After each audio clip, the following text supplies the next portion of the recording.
Welcome all of you who are attending this wonderful environmental training workshop.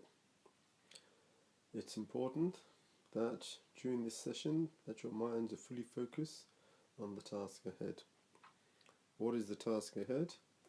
The task ahead is to train your brain, your mind, your visual powers to be able to see a tray of coloured counters at a glance.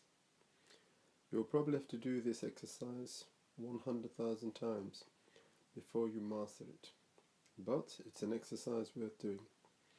We warn you that it's extremely boring, so if you don't like boring exercises, well, number one, you shouldn't have enrolled on this workshop, and number two, there's very little we can do to help you. You have to train yourself to love boring exercises, and if you don't, well, life is full of boring things, and this exercise is certainly one of them.